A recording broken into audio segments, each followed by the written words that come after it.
بەناوی خوای بەخشندەی میهرەبان سڵاوتان لەبێت بەڕێزان لە بەرنامەی ڕۆق سەرلەسەر کێشەی موچەی موچەخۆرانی هەرێمی کوردستان دەکەین قسەسەرەکەی کەی کێشەکە کۆتایی پێدەی دیارە ئەمڕۆژ بریکاری وەزارەتی دارایی عێراق لە پشتی پارتی ڕوونکردنەوەیکی بڵاو کردەوە باسی لەوە کردبوو کە پێداچوونەوە بەردەوامە لە فەرمانگەی بودجەی وەزارەتی دارایی و دوای تاوکردنیشی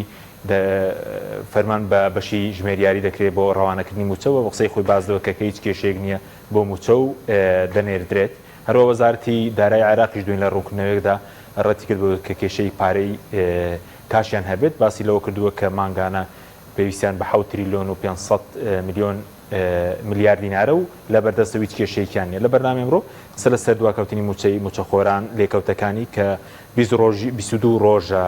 لیستی موچەژنێدا ئەو کارەکەی چێکە دواکەوتۆن پرسە لەگەڵ هەرێک لە ئابڕێزان دکتۆر بەختیار شاوەیست پەرلەمانتاری پێشووی عێراق هەروەها مامۆستا دارا سێکانیانی پەرلەمانتاری عێراق سەی لەسەر دەکەین سوپاسی ئامادەبوونیان دەکەین کە دکتۆر بەخێربێنگ لە بەڕێستانەوە دەست پێ بکەین سەبارەت بە وەزارەتی دارایی هەرێم 22 ڕۆژە بڵێن لیستی موچەیان ناتوێت بۆ بەغداد ئەو کاری چێک تاکو ئێستا ڕوونکردنەوەی کیان نییە لەسەرەوەی کە بۆچی موچە دواکەوتووە پەیوەندی بە لیست وردبینی هەیە میزان مراجعە هەیە زیادبوونی ژمارەی موچەخۆر و خەرجی موچەوەیە.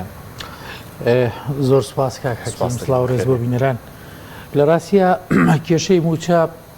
یعنی با بڵێ مەداخەوە بۆ بە کێشەیەکی ئەزەلی بۆ ئەم میلەتە یعنی ئەوە تا سێرەکەی یەک مانگ نییە کە ڕاستە موچە دێ بەڵام یەک مانگ نییە کە خەڵک تووشی قەلەقی نەبێ و تووشی دڵڕاوکیۆ نەبێ و بازار و کەسابەت و ئەوانە جارێکی تر دانەبەزێتەوە ئاستەکەی وایان موچەخۆران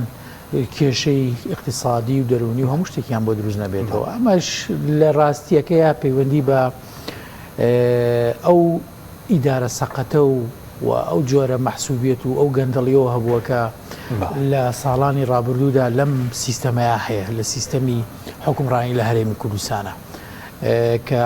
وای کردووە بە نەتیجە ئەمەی لێەکەوێتەوە یعنی ئێستا ئێمە لە دەرهاویشتەی ئەو سیستەمە سەقەت و با بڵێ ناعادیل و مەحسوبیەت و پڕ لە گەندەڵیین کە لە ساڵانی ڕابردوودا دامەزراوە لەسەری بۆ ئێستا سێرەکەی نەتیجەکەی دەچنینەوە و بەرەنجامەکەی ئەوەیە کە خەڵکی کوردستان بەم شێوەیە بازیەدا وەکو وتم هیچ مانێک نییە کە خەڵک یعنی بەحساب کێشەکە چارەسەر بووە و بەحساب یاسای موازنە تێپەڕیوە بەسکەوتور بۆ ڕوونکردنەوەیان نییە کە بەڕێز دەڵێمە بەرەنجامی و سیستەمە حکومڕانیەیە کە مەوەستم دەسەڵاتدارانی وەزارەتی داراییە ئێستا 22 ڕۆژە هەندێک دەڵێن بەهۆی وردبینیەوە هەندێک دەڵێن خەرجی موچە زیادی دەڵێن ژمارەی موچەخۆر زیادی کردووە هەندێک دەڵێن پێداچوونەوەیە بە خەرجی شەژمانگی هەموو عێراق و لە ناویشانداوی هەرێم میزان ڕاجعە بۆ ڕوونکردنەوەی نادرێت بە خەڵک لە ڕاستیان پێم وایە ئەوەندە ڕوونکردنەوەی هەنداوە و دوایی وان نەبووە خۆیان ێستا ڕویان نایە ڕوونکردنەوە بدەن لەگەڵ ڕێزمانی خۆشیان باوەڕیان بە قسەکانی خۆیان نەماوە چکە وەکو وتم لەگەڵ هەموو سەری مانگێک و چەند بڵین کە هەندێک هەموو کاتێکە 10 ڕۆژ و 15 ڕۆژ دواکەوێن بەسەرەی موچە ڕوونکردنەوەیان داوە مانەکانی پێشووتر بەڵام ئێستا کەوتونەتە ناو مەزەقێکەوە کە ئەوەش ناکەن بە خەڵک ناڵێن یعنی بەدەیان لێدوان و تەسریح و ڕوونکردنەوە و با بڵێن چاوپێکەوتنی ئەم بەرپرسانی ناو خاستە وەزارەتی مالیە و هەندێک لە پەرلەمانتارەکان و مانە هەیە کە دەڵێن کێشەکە کۆتایی هات کەچی سێرەکەی 15 ڕۆژی پێناسیە بە شێوەیەکی تر سەر هەڵەدا ڕوونکردنەوەکی بڵێن مەسعود حەیدەری شەبوو کە بریکاری وەزارەتی دارایی عێراق لە پشتی پارتی جا خۆشەکەی شەر خۆی بێدەنگ بوو بەڵام چی لێ خوێندەوە کۆمەڵی خاڵی باسکرد بوو بازدووە کە پێداچوونە بە خەرجی شەژمانکەیە پێداچوونەوە هەیە بەردەوامە وەزارەتی دارایی فەرمانگەی موازنە هەوڵی تاوە دەدەن بۆ تاوکردنی پێداچوونەوەکان لە کەمتری ماوەدا داواکردن لە فەرمانگەی ژمێریاری بۆ خەرجکردنی موچەی فەرمانبەرانی هەرێم دەڵێ گرنگە لیستی موچە زوو ڕەوانە بکرێ هیچ کێشەیەکیش نییە دەڵێ لە کۆتایی دەنێرێت بەداخەوە ئەو نوێنەری کوردە لە وەزارەتی مالیە ئەم هەموو کێشەیە هەیە چەند 5-6 مانگ هیچ قسەیەکی نەکردووە ئەمڕۆ ئەم قسەیە کردووە هیچ شتێکی تیانەکەی ڕوونەکەی موچەدەی تا ئێستا نەیوتووە بە وازەحی بۆ نمونە هەمووان نەزانین لەم چەند ڕۆژەیە خۆ قابیلە خۆ ناگاتە ساڵێکی تر هەرە بێ خۆی 15 وەکو خۆ دوتی 22 ڕۆژە لێدوانەکانی پێشووتر کاک حەکیمی مانەکانی پێشووتر ئەیانوت بۆ لە مۆدووە هەتا دەیمان حکوومەت هەرێمی کوردستان داوای لە وەزارەتەکان کردبوو هەتا دەی هەموو مانگێک لیستی موچە حازرکن بۆ ئەوەی موچە دوانەکە وەکو حکوومەتی فیدرال وانە بوو یعنی هەرمانی پێشووتر ئەمایانوتوە کەچی ئێستا بەمە پینەوە پەڕۆیەکەن ئەو برادرێش کە لەوێت ئەمە قسەکەیەتی کە ئینشەڵا هەر نەیکردایە بریکاری وەزارەتی دارایی کە لە پشکی کورد نازانێت کەی موچە دەی وەزیری دارایی هەرێمیش پێشتر نوکتەیەکە بوو لەسەری داوەگەر دەتەوێت بزانی کەی موچە دێ خاڵێک دابنوتیان وەزیری داراییش خاڵی داناوە ئەو ڕۆژە لە تعزیە بوو پرسیارێکیان لێکەوتی ئەمەش چاوەڕێ خۆ میلەتش چاوەڕێ کاکە تۆ مەسئولی تۆ بەرامبەری ئەو میلەتە وەزیری دەبێت ئەو ئەرکە بە قورسە و بەرپرسیارەتی وەرگتووە ئەوانە چۆنە بێ بڵێ ئێمەش چاوەڕێ بەداخەوە چەندوە بزانم ماوەی لەبۆ پێشیش وتیان ئیستیقالەی کردووە ئەوە کورسێکە چۆڵکە بە هەر حاڵ وەکو ئاماژەم پێکرد لە ڕاستیە ئەم کێشانە کە دووبارە ئەبێتەوە هەر ڕۆژە و بە شێوەیەک و هەر خەتاکی لە هەرێم دەبینیان لە بەغدا لێرە من تاکی دەکەمەوە لەسەرەوەی دەرەنجامی ئەو سیستەمەیە کە لە ئەوڵەوە هاتووە پڕێتی لە گەندەڵی لە نەعەدالەتی لە مەحسوبیت لە هەندێکیشی نەزانی ئەمە بەردەوامە و ئەبێ هەندێک شتیش بڵێن یعنی ناڵێم لە سەدا سادیان زۆر بەو شێوەیە بەڵکو هەندێک جاریش بەغاش عرقلە دروستەکە تۆ بۆ لەبەرەوەی تۆ ئێستا لە موقعێکی زعیفای ئێمە هەمیشە من لەوە چەند جارێک قسەمان کرد بێ دائما هەرێم لە دوای ڕیفراندۆمە کۆتۆتە ناو موقعی زعیفەوە کە لە هەموو ڕوویەکەەوە تا سێرەکەی ڕۆژ لە دوای ڕۆژ لە هەموو ڕێکەوە دابەشە بێ بۆیە ئەوانیش ئێستا وەکو چۆن ئەڵی تۆڵی خۆیان هەتا 2007 ئێمە لە شێوەیەکی تر بووین ئەمە هۆکارە دێمە خزمە سوپاس دەکەم ماوەسە جەنابیش بەخێر بێت سوپاسیان دەبوون دەکەین چیتە نوێ هەیە لایەوە سەبارەت بە موچە هەر فەرمانبەران موچە خۆران هەمویان چاوەڕێن قسەی جۆرا و جۆر دەکرێت لەبارەی لیستی موچە زیاد بوونی ژمارەی موچە خۆران هۆکارە ڕاستەقینەکە چی ئەوەندەی کە بەڕێزت ئاگادار بیت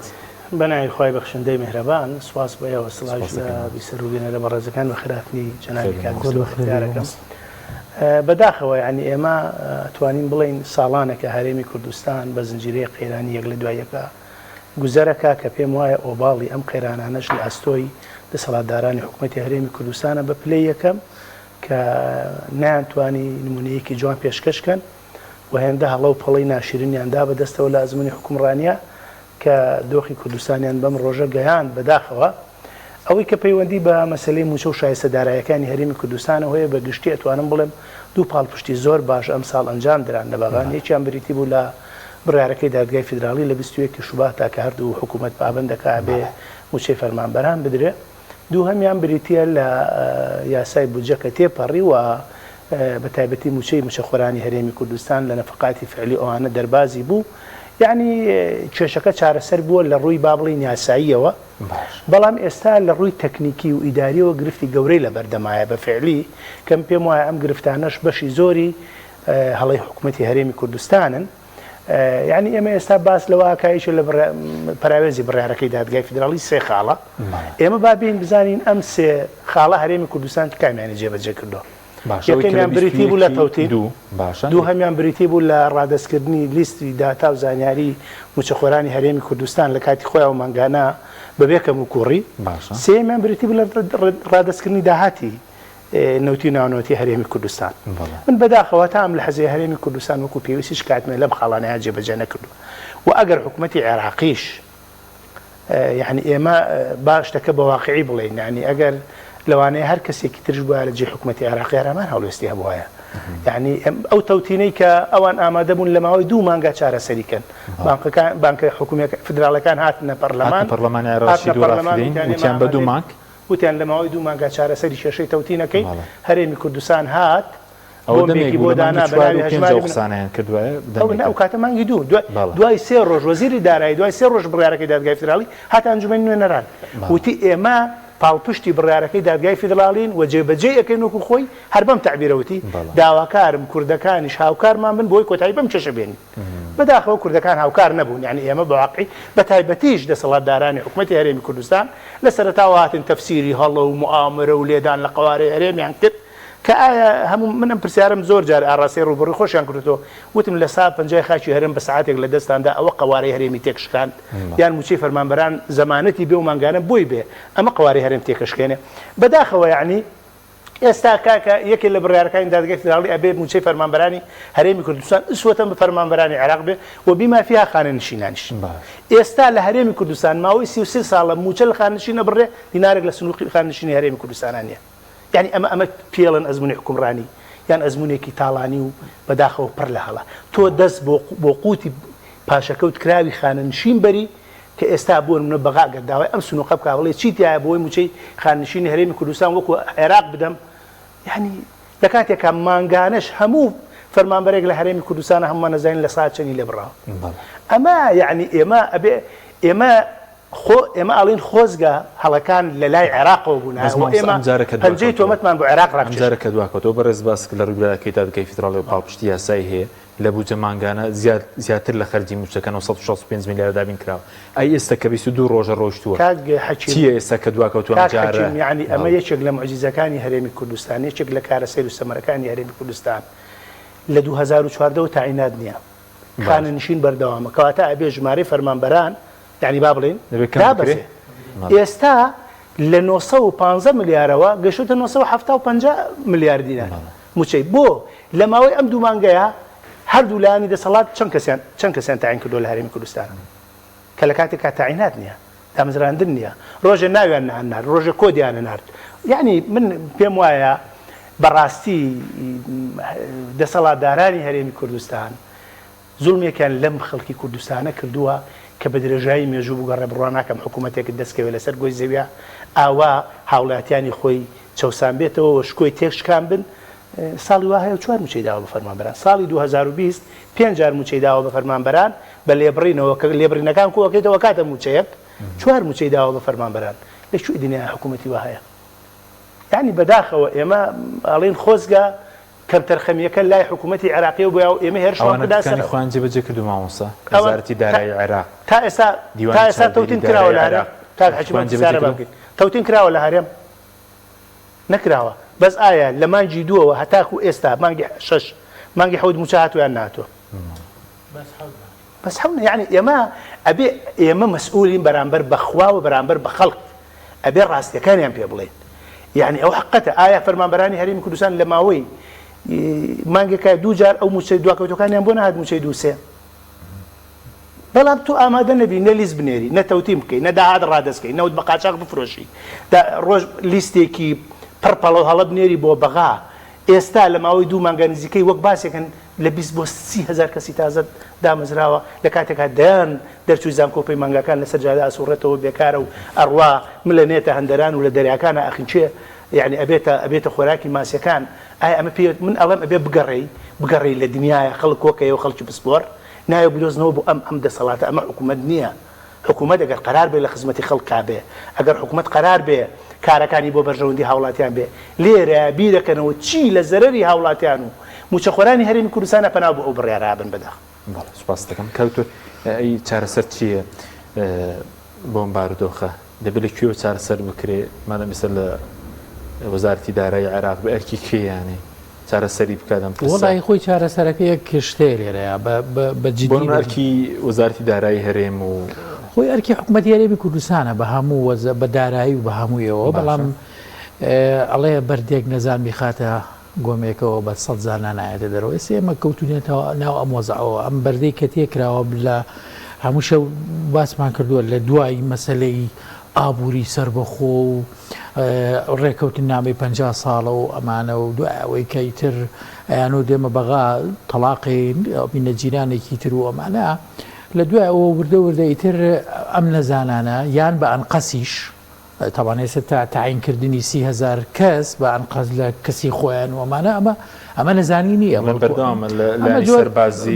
لە هەموو ڕوویەکەوە تا خۆمە داتاکان پێمانەڵەیە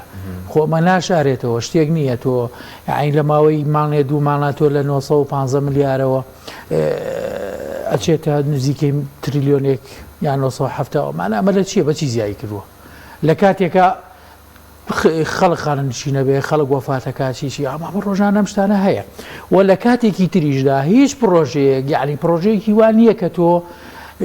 بڵێ لە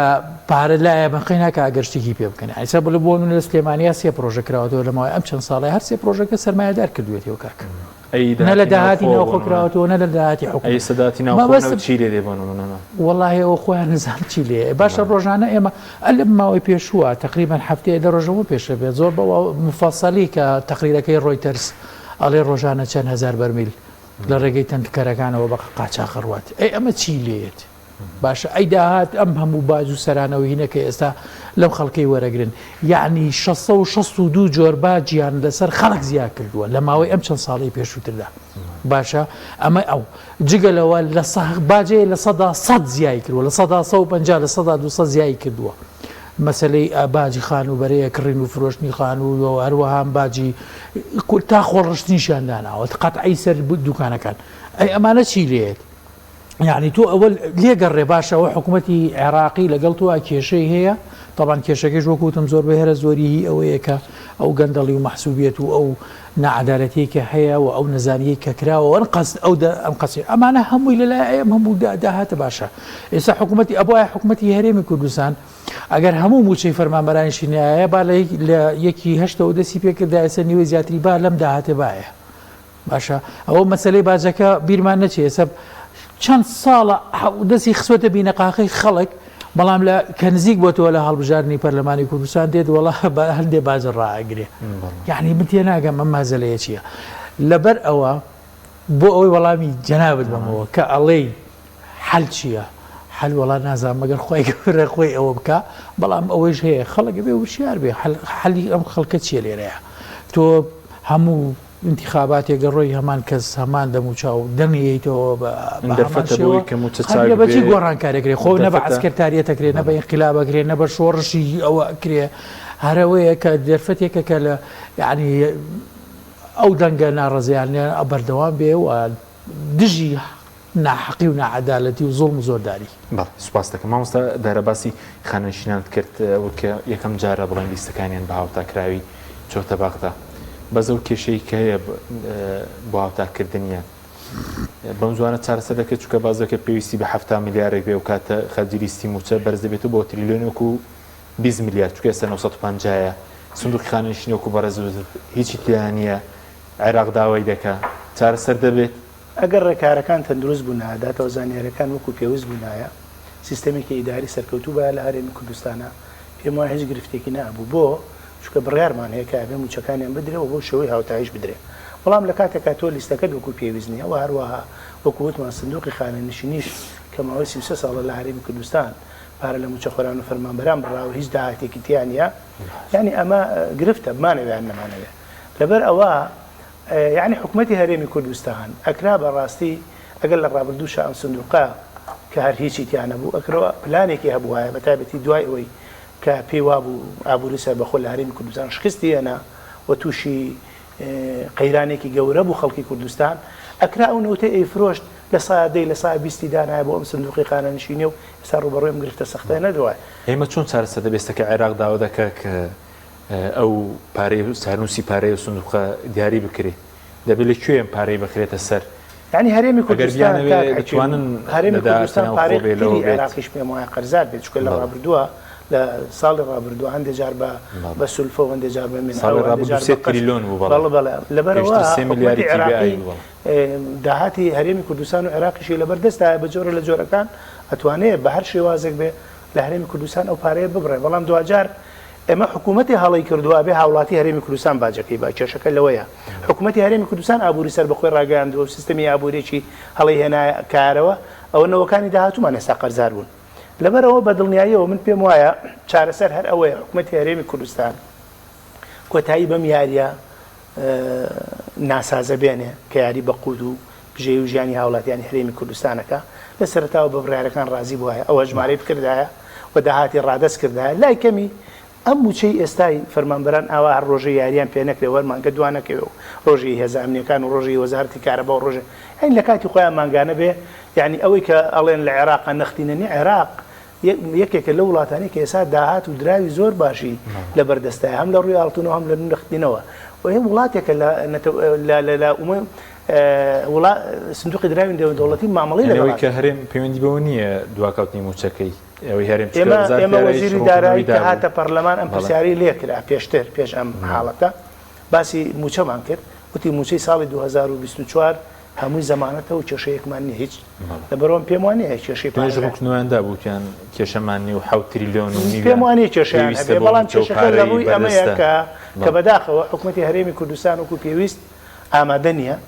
بۆ تا ئەم لەحزێشکەمەوەی تۆ قساکەنەوەت بە قاچاق بفرۆشێ باش ماسە بس خۆ دوانی داودەی چاودێری دارایی بڵێن ماوەی ڕابردوو سێفتە لێرە بوو بۆچی ئەنی راپۆرتەکانی چی لێ هات دیوانی چاودێری دارایی دیار ئەوان هاتن و تێبینی خۆیان سەرنجی خۆیان هەبوو دوجارەوە بوو گەڕانەوە بەغدا و ئێستا گرفتەکە لەوەدا یعنی ئێمە بە پێی یاسای موازنەی ساڵی 2024 ئەبێ مانگانە پاکتاو بکرێت کاتێک تۆ دەی پاکتاوەکەی هەرێمی کوردستان لە 7 ملیارم هەیە مانگانە داهات وەزیری دارایی خۆی لە 350 ملیارم هەیە کایدا بە عێراق مانگی 8 بەزەوەندە پشکی عێراق ئێستا بۆ مانگی 4 تەسنیەوەی 7 ملیار پشکی خۆتان ئێمە گرفتەکەمان لێرەدایە کاک حەکیم گرفتەکە داهاتی هەرێمی کوردستان من لە یەکێک لە بەرنامەکان هەبوو نازانم لێرە بوو یا لە کەناڵێکی تر بوو یەکێک لایەنە دەسەڵاتدارەکان وتی داهاتی بەشێک لە مەرزەکانی هەرێمی کوردستان ناگەڕێتەوە بۆ وەزارەتی دارایی کەواتە حیزب بووە بە مۆتەکە بەسەر ئەم وڵاتەوە یعنی لەکوێی دنیادا هەبووە داهاتی گشتی و خاڵی سنووری و فرۆشتنی نەوت بۆ گیرفانی حیزبێ و بۆ بەرژەوەندی حیزبێ و هاوڵاتیانیش بەڕاستی باجەکەی بدەن باش بەس ئەوەی خانەنشینەکان ئێستا کە بەهاوتا کراوی لێ مادەمەوە پارەی نییە لە سندوقی خانەنشینی نابێتە لەمپەر ئایا و مانگە دیارە هاوتا دەکرێت یاخود ناکرێت ئەڵێم ئەبێ نوێنەرانی کورد لە بەغا باشە چۆن فشار کرا لە دادگای فیدراڵی سکاڵا تۆمار کرا بۆ خۆشبەختانە شایستە دارایەکانی موچەخۆران لە نفقاتی فعلی ئەوانە جاکرایەوە بوو بە شتێکی سربەخۆ و مانگانە ئەبێ بێ ئێمە هەوڵێک بدەین ینی فشارێک بکەین بە ئیمزا کۆکردنەوە بێ پێ بڕیارێک بێ کە خانە نشینانی هەرێمی کوردستان نەبنە قوربانی سیاسەتی هەڵەی حکمڕانانی هەرێمی کوردستان ئیتر ئەم پارەیە لە هەرێم ئەبڕدرێ مامەڵەیەکی جۆرێکی تری لەگەڵاکرێ میمەوەی جۆرێک لە گرنگی دروست بێ ئێمە گرفتەکەمان هەرم خان نشینانە ئێمانەی لەمە دو خان نشینە بن بۆ سندوقی ئەوانی شەر بەتاڵە لەبەر ئەوە یعنی گرفتەکان دەست بۆ هەر دۆسیەکە بەی کاک حەکیم لە هەرێمی کوردستانە فرۆشتنی نەوت پڕە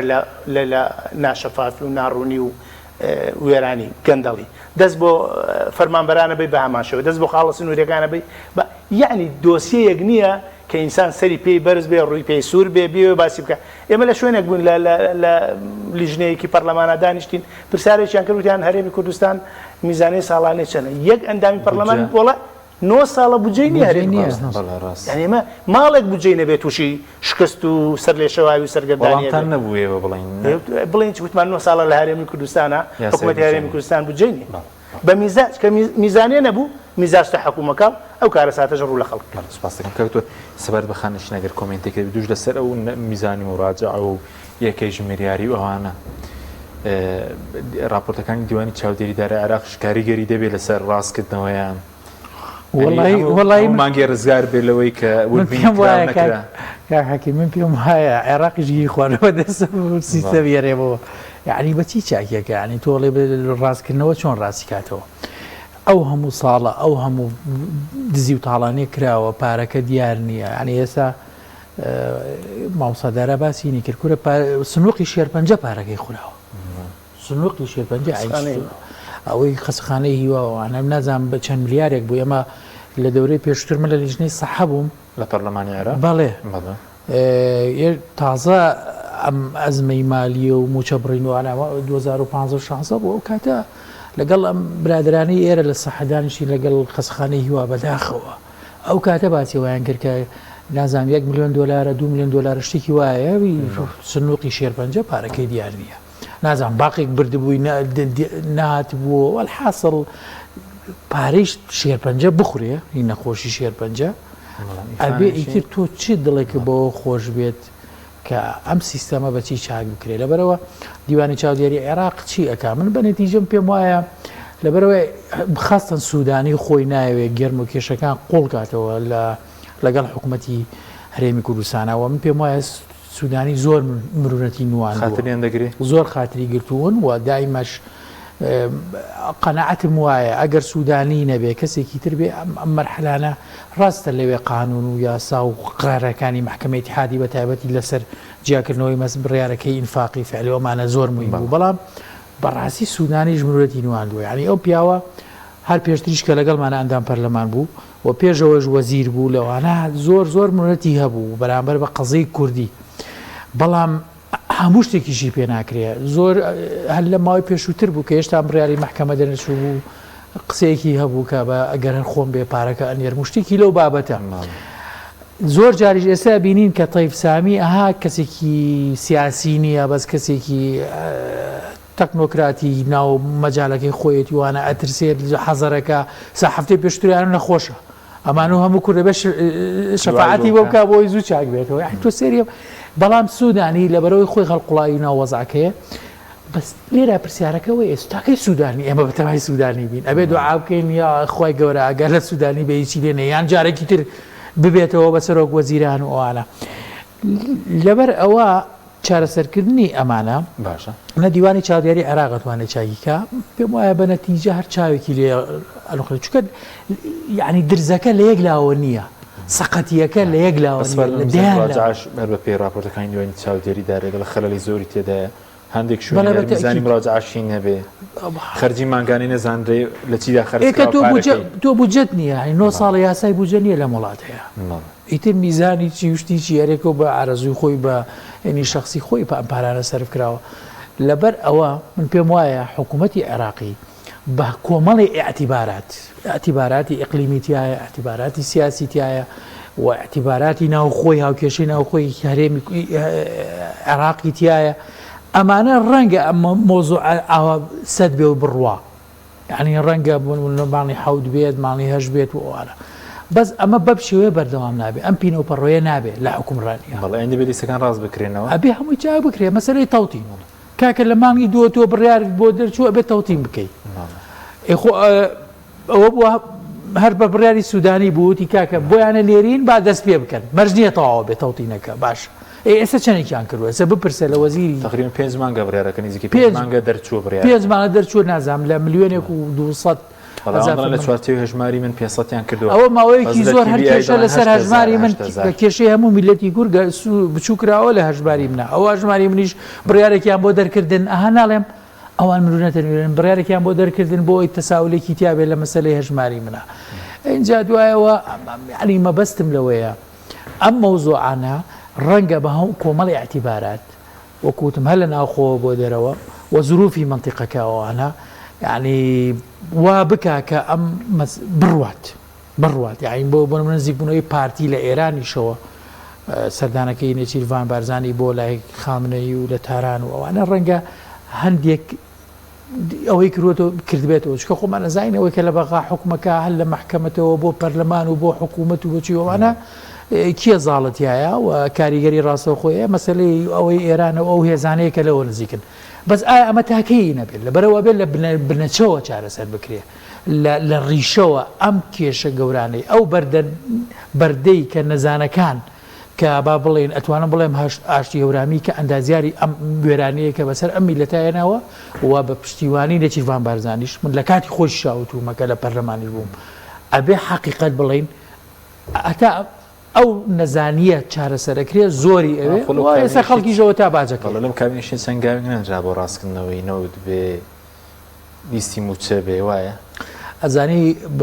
ڕاستە ئەویتیانە بەڵام بیرت نەچێ ئەوەی کە ئەساسەکەی داناوە ئەگەڕێتەوە بۆ ئەوە یعنی ئەوەی کەوتی ڕێکەوتنی ئابووری سربەخۆ و حتا مەسلەی ڕیفراندۆمەک و جیابوونەوە کێش پەیوەندی بەوە هەبوو کە پێیان نابوو سەرەتا ئابووری جیاکەن و دوایی لە ڕووی سیاسی ئەو چی ئەمانە باش سوپاس دەکەم مامۆستا سەبارەت بە زیادبوونی بڵێن ئەوەی کە لیستی موچام و مانگێک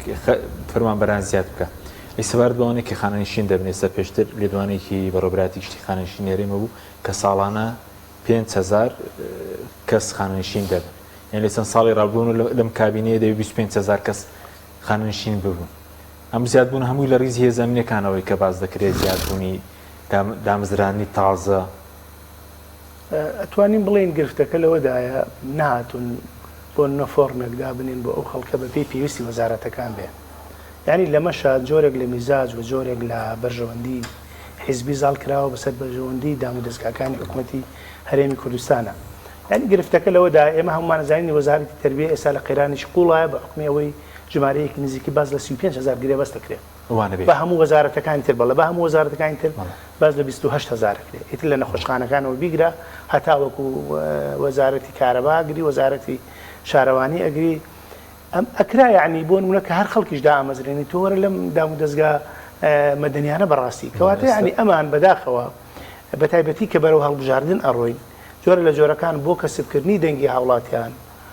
پێم وایە ئەم هەنگاوانانن کە دوجار ئەم هەنگاوانە گرفتی گەورە بۆ کۆی پرۆسی حکومڕانی لە هەرێمی کوردستان و کۆی گشتی هاوڵاتیان و موچەخۆرانی هەرێمی کوردستان دروستەکە چونکە ئەمە نایە یعنی خەڵکی پسپۆڕ و بە پێی شارەزایی ئەم هەنگاوانە بندرێ بەڵکو بە پێی بەرژەوەندی دا بەشەکرێ ئەوە بۆ منەوە ئەوە بۆ تۆ ئێمە لە کوێی ئەزمموی حکومڕانیە جێگای ئەەکەیتوانێت ئەنی بەداخەوە ئێمە تا ئێستا دوای 33 ساڵ لە ئەزمموی حکومڕانی لە هەرێمی کوردستانە وەکوتم دەست بۆ هەر سێکتەرێکە بێ یا بۆ هەر شوێنێک ئەبێ هەر وەزارەتێکە بێ هێندە کەم و کوڕی و گرفتی تایە گرفتی قوڵژ ینی بەرچاون ئەوە نێ بڵی شتێکە کە زۆر جار ئەمانە قابلی چارەسەر نین بۆیە ئێستا ئەگەر سەی دەکەیت بۆ نمونە هەتا ئێستا لە هەرێمی کوردستانە هاوپەیمانان هاوارەکەن تا ئێستا وەزارەتی پێشمەرگەی هەرێمی کوردستانێکی گرتوێتەوە ئایا هێزەکانی هەفتەوە بە یەکگارە زۆر جارم هێزانن لە شخصێکی دیاریکراوە ئاراستیانەکەوەیان جوڵێنێ لە کوێی دنیادا ئەمایە ئیتر وەرە بۆ هەموو کەرتی پەروەردە تووشی چه حاڵەتێک بووە بۆ نمونە کەرتی تەندروستی تووشی چ گرفتێکی گەورە بووە یعنی ئەو باسمان کرد باسی نەخۆشخانەی هیوا و ئەو پارەی کە کۆکرایەوە چی بەسەر هات لەبەر ئەوە بەداخەوە من پێم وایە یەکشت لەبەر یەک چارەسەرمان هەیە بەڵام چارەسەرەکە بەڕاستی ئەوش ئەوەیە کە هاوڵاتیانی هەرێمی کوردستان وشیار بن بە پێویستیمان بە شۆڕشێکی ڕۆشنبیری هەیە تۆ ناکرێت دەسەڵاتێک هێزێک 30 ساڵ بێ زوڵمن لێ بکە بە دوجار جارێکی تر متمانی پێکردی شتێکی هەڵێ ئەگەر هەڵەیەکم کرد خوا من بگرێ ئەگەر جاری کرد نازانم دووبارەم کردەوە یعنی لەبەر ئەوە ئێمە وریابین ئێمە ئەگەر خەڵکی کوردستان ئەوێ بەڕاستی ئەم کێشەیە لە چارەسەرەوە بەڕیشەی چارەسەر بکرێ بەڕاستی ئەبێ ئەوەی لە ماوەی ڕابردووە زوڵمی لێ کردووی ستەمی لێ کردووی توش ڕۆژێکە تەیەکە بریتێ لە ڕۆژی دەنگدان بەڕاستی لای کەمی سزایان بدەیت باشە بەس ماوەسا ئەوەی کە پێویست بەداهاتی ناوخۆش بەڕێز باس کرد ئێستا تقریبا تا ئێستا 230 میلیاریان ڕادەست کردووە بۆ مانگی بڵین 2.85 میلیارد مانگی 3.74 مانگی 4 تازە گەشتونتە مانگی 4 7 میلیارد هێتا بێکەم بۆ تۆ بەڵێ تا ئێستاش لە بڵین لە هەشت مانگی ڕابردوو 3 مانگیان ڕادەست کردووە ئەو لە داهاتووشدا ئەو کێشەی ئێستا هەر بەردەوامە لەسەر داهاتی ناوخۆ هەر لەسەر لیستی موچەنیەوە 3 موچەی ساڵی ڕابردوو نەدراوە بەڵێ مانگی 10 11 12 ئەگەر هەڵە نەبن داهاتی ئەو 3 مانگی ناوخۆی هەرێمی کوردستان لەکوێیە خۆرا دەستی بەغا نەکراوە نەیانتوانی موچەی مانگێکی پێ بدەن ئەمە نانوێ خزمەتی خەڵکەن ئەیانەوێ ستەم لە خەڵک بکەن ئەمە معادلەکەیە یعنی حکوومەتێک نییە لە دنیاە بێ زوڵم لە قۆناغی داهات و کێشە دروست دەکە چونکە عێراق داوای کرد بۆ هەموو داهاتەکە ڕاڕاستکەن بۆ نمونە ئەگەر مانگانە 350 دوای پشکی هەرێم بنێرێتەوە ئەوان دەڵێن بۆ نمونە بڕێکی دیاری دەکەن و دەڵێن ئەوە بەشی حکوومەتی فیدراڵیە خەزینەی فیدراڵیە پێم وایە چۆن لە ڕابردووە جۆرێک لە جۆرەکان بابەتەکان بەڕێکراون ئەمەش ئەکرێ بەڕێ بکرێ بەڵام ئایا وەکو کاک دکتۆر بەختیار ئاماژەی پێکرد هەتا کێ بێ وابێ تاکەی هەرێمی کوردستان ناچێتە سەر سیستەمێکی تەندروست و موچەی زەمانەتی هەبێ بودجێ پەرەپێدانی پارێزگاکانی زەمانەتی هەبێ بۆی ئاوادانکردنەوە پرۆژێمە ئەو پارەی لە بەغاوە بۆ هەرێم تەرخان کراوە 21 تریلیۆن دینارە تقریبا 11 ئەوەی بۆ موچەیە باقی بۆ بودجێ پەرەپێدان و حاکیمۆسیە باشە ئەمە ئەگەر هەرێمی کوردستان ئێستا پرسیارێکی لە هەرێمی کوردستانە ئەڵێن من پسپۆڕانی بواری نەوت لەوەی باش لێزان ئەڵێن کۆی نەوتی هەرێمی کوردستان لە 100 بۆ 4 با بڵێن بۆ حەوت لە کۆی نەوتی عێراقایە ئێوەڵێ وەرە کاکە لە سانە و حەوتی بەشدار بە لەگەڵما ئەمڵێ نەخێرە سەیەکە ئەمە زوڵم نییە لە خەڵکی هەرێمی کوردستان لەبەرەوە بەداخەوە ئەم سیاسەتە هەڵی لە هەرێمی کوردستان ئەگەر بەردەوام بێ من پێم وایە داهاتووی هەرێمی کوردستان بەرەو قەیرانی قورستر ئەڕوا و قەیرانی سەختتر ئەڕوا و ئەگەر ئێستا جۆرێک لە چاوپۆشی هەبێ لەلایەن حکوومەتی عێراقی فیدراڵ و بەڕاستی بەیانی خەڵکێک دێتە سەر حکوم کە ئەم چاوپۆشیە ناکە و قەیرانەکان قوڵتر دەبن. کاتور سوارت بەنەوت ئێستا کوبەرەزوێت ئێستا فرۆشتنەوە هەیە بە قاچاق پێشتریش هەر لە سەرەتای پەسەندکردنی بودجێ عێراق وەزارەتی پلاندەنا ڕوونکردنەوەیکی بڵاو کردو و تێگەرنەوە تەسلیم نەکەن بودجێ پەرەپێدانی پارێزگاکانەوە بەرهێنانتان بۆ نایە کە ئێستا بەس بڵین موچەکە دێ لەوەش زیانمان بەرکەوتووە کە وێرایەوە کە داهاتینەوەتەکە دیار نییە بەهۆی شەوە بڵین پارەی پرۆژەکانی نایە لە عێراق پارەی خەرجی فەرمانگەکان نایەت کاک حەکیم ئەگەر عێراق حەق حساب لەگەڵ هەرێمی کوردستانە بکە وەکو ئەوەی کە هەیە لە وەکوتم قانون و چی ئەمانە بڕوات هەبێ یەک دینار لە حەق نایە بۆ هەرێمی کوردستان لەبەرەوەی ئەوەندە خەلەل هەیە لێرە یعنی لە نەوتایە لە داهاتی گومرگی سنووریەکان و ئەمانە خۆ ئەوانە کەم نین کاکەگیان حتا ئەچێتە فڕۆکەخانە و هەموو ئەو شتانەی تر زۆرە یعنی ئەو ئەگەردا بنیشی پارێکی زۆرە بەڵ ئەو توی سە حسابی ئەوەت کرد ئەڵێ لە ماوەی حەوت مانگی پێشووتردا 3 مان ڕاشتووە سیانەکەیش بەو شێوەیە ڕۆشتووە ئەو نەوتی کە فرۆشراوە بەپێی دوامێ راپۆرتی ڕۆیتەرس بەڕەسمی ئەڵێ 400,000 بەرمیل ئەم 400,000 بەرمیلە هەمومان نەزانین ئەمان لەبەرەوەی بە قاچاقی فرۆشن سعرەکەی وەکو سعری ڕەسمی دلار دەکەن بەڵێ دەڵێن بە $30 ناو خۆدەی فرۆشن $30 حسابەکەی بە چەند ئەڵێ بۆ دانێم بۆ حسابەکەم هەرچەندێک حسابەکەی زۆرەکە 270 چییە؟ یعنی وا بزانم لە یەک مانگا تقریبا $250 ملیۆن بەزینەوتەکە ئەی داهاتی برایم خەلیل حاجی ئۆمەران پەروێز خان تا ئەگاتە باشماق کۆکۆ ئەمە دەیان شوێنی هەیەکە ئەی ئەمانە بچی لێت یعنی زۆر خەلەل هەیە لێرە وەکو وتم ئەگەر حکوومەتی عێراقی چاوپۆشی نەکە 1 دینار نایەت بەڵام ئەتیبارات هەیە لە پشتی ئەم مەسەلەیەوە لە ڕووی سیاسی وەکوتم هەڵبژانیش کارگەری هەڵبژانی عێراق و بڵێن بەسەر ئەم پرسانە زانی چیە ئەم حکوومەتی کە لە بەغایە حکوومەتێکی ئەوەی کە ئیتاری شیعیە ئەم ئیتاری شیعریە ئیدارە دەوڵەتەکە کە گفراوانە بێ بەڵێن پارتی و گوێتی و بەشێک لە سونەکانی تیایەمانە ئەمە ئێران بە هەر شێوەیەک بێ ئەوێ بڕوە سەدرەکان لە تەریکی ناو عملی سیاسین وەکو چۆنەڵێ قەت ئێران بەو شێوەیە دەستکراوە نەبوو ڕاستە لە 2023 ئێران گەمەکەرێکی سەرەکی بووە لە ناو ساحەی سیاسی عێراقیە بەڵام لە 21ەوە بۆ ئێستا قەت بەم شێوە دەستکراوە نەبووە لە بەتایبەتی دوای ئەوەی کە سەدر کرایە دەرەوەی گەمەکەەوە دەبینی نایەوێ ئەوێ ئەم حکوومەتەی سوودانی تێپەڕێ بڕوا یعنی کێشەیەکسە بۆ نمونە ئەگەر ئەوانشتونی بکەنەوە وەکو هەرێمی کوردستان مامەڵە بکەن حسابات بکەن هەموو ورد و دروشتی گەندەڵیەکان و شتێک ناقانونیەکانی هەرێمی کوردستان لێک بنەوە وەکوتم نابێ پارە بنێن کە پارە نێرن ئەو کاتە کێشە بۆ ئەو هاوپەیمانە سیاسی بەغا دروستێ بۆ لەگەڵ حکوومەتەکەیە بەڵێ سوپاس مامۆستا بە کورتی هیچی وادەیەک دیار نییە بە فەرمی بۆ نردنی موچەوەیە بەڵێن تا وردبینی تاوان هەبێت بەدڵنیایەوە بتوانم بڵم ناتوانانی هیچ کاتێک دیاری بکەیت بەڵام ئەوەی کە ئەتوانم بڵێم گەشتبینێتیایە کە موچەکە دێتە دوای نافۆتێکە دوای سپاس دەکەین زۆر سپاس مامۆستادارە سپاس کاکتۆر سپاسیان بەدەوتان دەکەم سپاس بۆ وێبینێرانی بڕە سپاس باوکاران خواتان لەگەڵ